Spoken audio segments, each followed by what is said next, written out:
Hello and welcome to Thought for November the 20th. Our readings are Nehemiah chapter 8, Joel chapter 3 and 2 Thessalonians chapter 3. And our thought today is, let the weak say. Today we completed reading the short but intensely challenging prophecy of Joel.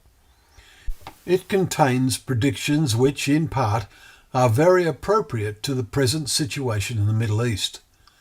Today's chapter 3 starts with, For behold, in those days and at that time, when I restore the fortunes of Judah and Jerusalem, I will gather all nations, and I will enter into judgment with them there on behalf of my people.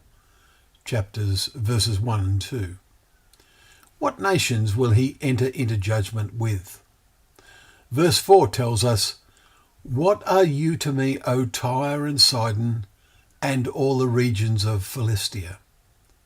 In the days of Joel, they were the enemies of Israel.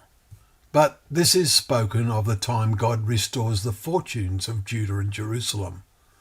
The latter-day inhabitants of the Gaza Strip, which is the heart of where the Palestinians dwell, are men of war who draw near, as we have seen.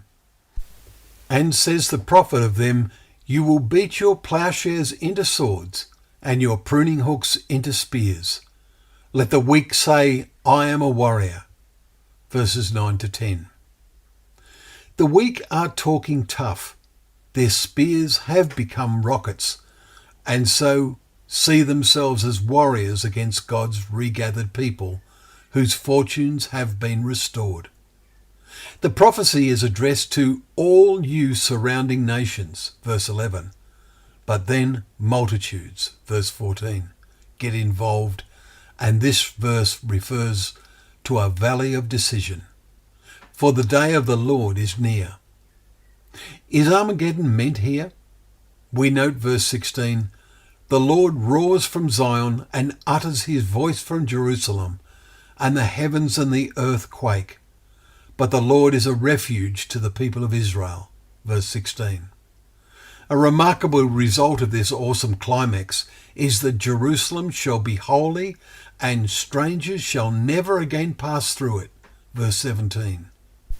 The very last words of the chapter being, For the Lord dwells in Zion. It surely pictures the kingdom of God in action with Jesus as King. Now the end of chapter 2 told us that everyone who calls on the name of the Lord shall be saved. But we need to know the Lord and have a relationship with him in order to call upon him. And sadly, some will be like the foolish virgins, and half of the waiting virgins were foolish, whose lamps of faith had gone out for lack of oil. In a real sense, our own constant reading, meditation, and reflection on God's word is a major source for oil. May you make sure you are among those who call on the name of the Lord, like the worthies of old, who were commended for not being weak in faith, as Romans 14:19 has it, but will be among those whom the Lord calls.